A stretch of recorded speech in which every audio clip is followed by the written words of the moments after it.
Well, today's story takes that chilling idea and brings it to life with a truly mysterious and honestly terrifying tale from Kashmir. This very idea is the beating heart of our story today. It's about a man who comes home only to have his entire reality just completely flipped upside down. So let's set the scene. The year is 2010. We meet our guy Yusuf. He's 40 years old, and he's finally coming back to his childhood home in Kashmir. You know, the place they call heaven on earth? He spent the last 20 years, a long time, building a life for himself in New York, and he's just so excited to see his parents again. He gets to his old house filled with all this excitement, and he knocks. But nothing. Just silence. He knocks again, a little louder this time. Still nothing. And, the neighbors start to peek out. They start staring. They remember him, sure, as the kid who had a huge fight with his parents and stormed off 2 decades ago. It's getting pretty awkward, so he figures, okay, maybe I'll just come back later. But right as he turns to leave, the front door just creaks open, all by itself. He kind of shrugs it off, thinking, oh, it must be the wind. He grabs his bags, steps inside, and calls out for his mom. And he hears this weak voice call back from upstairs. He rushes up there and finds both of his parents. They look so frail, so ill.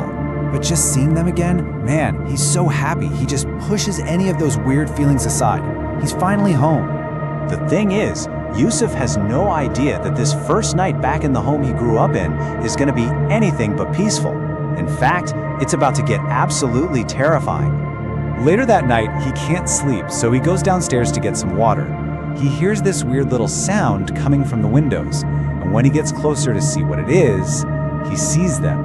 Handprints. Not on one window, but on every single one. It's like someone was standing out there in the pitch black darkness, pressing their hands right up against the glass, trying to peer inside. He's completely freaked out and just bolts back upstairs. But the next morning, all that terror just melts away. Why? Because his mom gives him this perfectly calm, perfectly logical explanation. She tells him, oh honey, that's just a neighbor. His wife passed away a while back and he hasn't been right since. He just wanders. And just like that, Yusuf is totally calm again. It was just a person, right? Not something else. So a few days go by and everything feels pretty normal. Yusuf even gets an invitation to a party from an old friend. He's excited to go, catch up with everyone. But as he's about to head out, he gets 2 really strange, really ominous warnings that, looking back, he definitely should have paid attention to. First, his dad pulls him aside and says, with this dead serious look on his face, whatever you do, be home before midnight, or something bad could happen. Yusuf just kind of laughs it off. He's annoyed, like, Dad, come on, why are you being so superstitious right before I go out? He promises he'll be careful and rushes out the door. Yusuf has an awesome time at the party, just catching up with all his old buddies. But time flies, and before he knows it, it is well past midnight. That's when his friend Danish pulls him aside. He looks really concerned, and he gives Yusuf the second warning of the night. And this one is about the Gawkadal Bridge, the exact bridge Yusuf needs to cross to get home. See, Danish explains why he's so worried. Back in 1990, something awful happened on that bridge. A protest turned into a horrific massacre, and 50 people were killed in one single night. The local legend, the story everyone tells, is that their spirits never left. They say if you cross that bridge after midnight, you can still hear their voices crying out in the dark. Yusuf, he just laughs. A ghost story? Come on. He tells Danish he's not a little kid anymore. He isn't scared of some old wives' tale.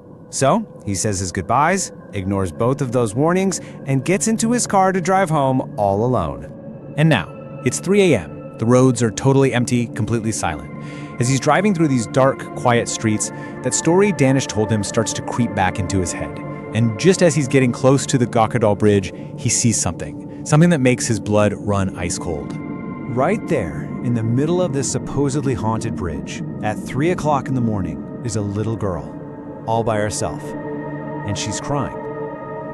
I mean, his rational mind is screaming, help her, but every single horror story he's ever heard is screaming, drive, get out of here as fast as you can. But he can't just leave her. So, against his better judgment, he stops the car. He gets out, walks over, and asks the girl what's wrong. She tells him she can't find her parents, but she can hear them. They're calling for her. And then she points towards a dark pond just off the side of the bridge. Yusuf looks over, and his heart just stops. There, floating on the surface of the water, are 2 bodies. He panics. He starts ripping his jacket off, getting ready to dive in to try and pull them out. But before he can even make a move, the little girl grabs his arm, and her grip is surprisingly strong. And she asks him this one absolutely bone-chilling question. You can save these two, but what about the rest?